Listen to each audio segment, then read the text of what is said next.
Vote వేసే విధంగా వారికి అవకాశం కల్పిస్తాం. 6 గంటలకి పోలింగ్ టైం అయిపోయిన తర్వాత కొన్ని చోట్ల పోలింగ్ ముగిసి ఉండదు, కొన్ని చోట్ల ముగిసి ఉంటుంది. పోలింగ్ టైం 6 గంటలకు అయిపోయిన తర్వాత ఎలక్షన్ కమిషన్ కొన్ని ఫిగర్స్ని రిలీజ్ చేసింది. అదేమిటంటే మాకు అందిన సమాచారం ప్రకారం 68.12% ఆంధ్రప్రదేశ్లో పోల్ అయినాయి అని. మిగతా డీటెయిల్స్ తర్వాత ఇస్తాము అన్నారు. ఎందుకంటే మిగతా డీటెయిల్స్ అంటే ఆ తర్వాత కూడా ప్రాంగణంలో ఉన్నవారికి టోకెన్స్ ఇచ్చి ఓట్లు వేయించారు కాబట్టి అవి పెరుగుతాయి కాబట్టి. ఆ తర్వాత అదే రోజు 11:45 సుమారుగా ఆ ప్రాంతంలో మరొక అనౌన్స్మెంట్ చేశారు. అదేమిటంటే 76.5% అంటే పెరిగింది. 68.12 నుంచి 76.5కి పెరిగింది. పెరగడం అనేది సహజమైనటువంటి అంశం.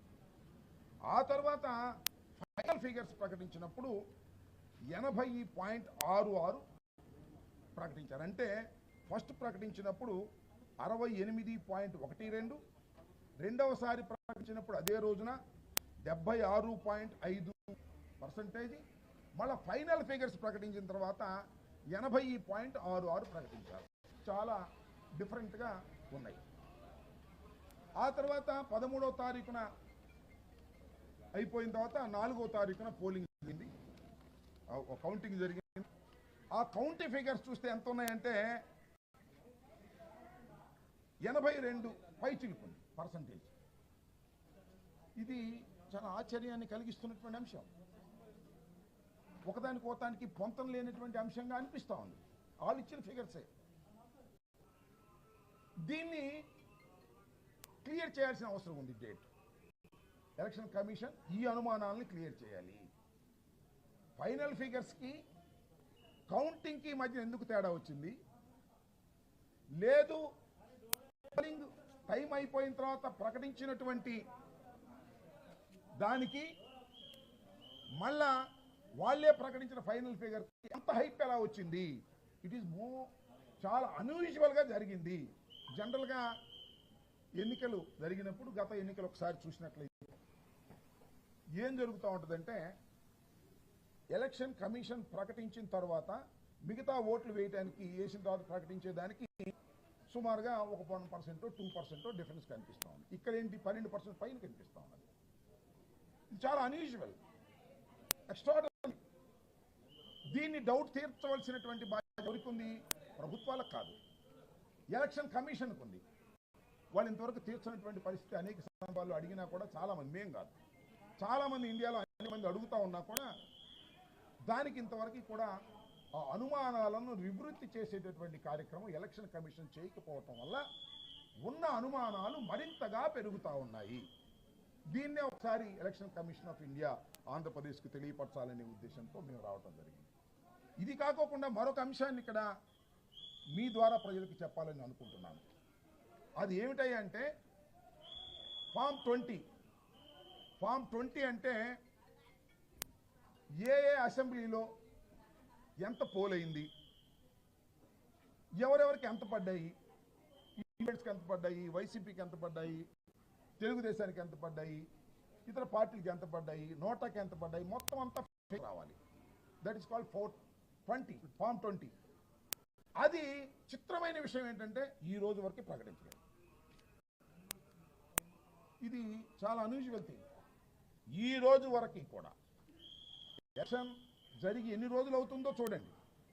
ఈ రోజు వరకు కూడా ఏ నియోజకవర్గంలో ఎన్ని ఓట్లు పోలయ్యాయి, ఎంత కౌంటింగ్ జరిగింది, ఎవరు ఏ అభ్యర్థికి ఎంత వచ్చింది అనేది ఇంతవరకు కూడా ప్రకటించకపోవటం అనేది అసాధారణమైన చర్య. ఇంతకుముందు ఎప్పుడు ఎన్నికల కమిషన్లో ఇంతకుముందు ఇంత డిలే జరగలేదు, ఇంతకు డిలే జరుగుతూ ఉంది. ఈ ఫిగర్స్ అన్ని ఎందుకు తేడాలు వస్తున్నాయి? ఫైనల్ ఫిగర్కి కౌంటింగ్ ఫిగర్కి ఎందుకు తేడా వచ్చింది? ఈ రోజున మళ్ళా ఫామ్ 20 ప్రకటించేది దీనికి మ్యాచ్ అవుతుందా లేదా? ఎందుకు ప్రకటించలేదంటే రిటర్నింగ్ ఆఫీసర్ దగ్గర నుంచి రాలేదంటున్నారు. What is this? Returning officers ఎవరు? ఎలక్షన్ కమిషన్లో భాగమే కదా. ఎందుకంటే మేము అడగలేదులే, వాళ్ళు చెప్పారు రిటర్నింగ్ ఆఫీసర్ నుంచి రాలేదని చాలా పత్రికల్లో వచ్చాయి. ఇది చాలా దురదృష్టకరమైనటువంటి పరిణామం. ప్రజాస్వామ్యంలో ఎన్నికలు సక్రమంగా జరగకపోతే చాలా ప్రమాదం. ఎన్నికలు సక్రమంగా జరగలేదని నేను అనడంలా, చాలా అనుమానాలు ఉన్నాయి. ఆ అనుమానాలను నివృత్తి చేయకపోవటం వలన రోజు రోజుకి అనుమానాలు పెరుగుతూ ఉన్నాయి. వీటిని ఎన్నికల కమిషన్ ఇమీడియట్గా వితౌట్ డిలే ఫామ్ 20లో ఉన్నటువంటి వాస్తవాలను ప్రకటించవలసిన అవసరం ఉన్నది. వాయు మిస్ మ్యాచ్ కాకపోతే నష్టపోయే పరిస్థితి కూడా ఉంటుంది అనేది ఈ సందర్భంగా నేను చెప్పదలుచుకున్నాను. మరొక అంశం ఏమిటంటే మీరు చూశారు, నిన్న విజయనగరం జిల్లాకు సంబంధించి, విజయనగరం పార్లమెంటరీ కాన్స్టిట్యున్సీకి సంబంధించి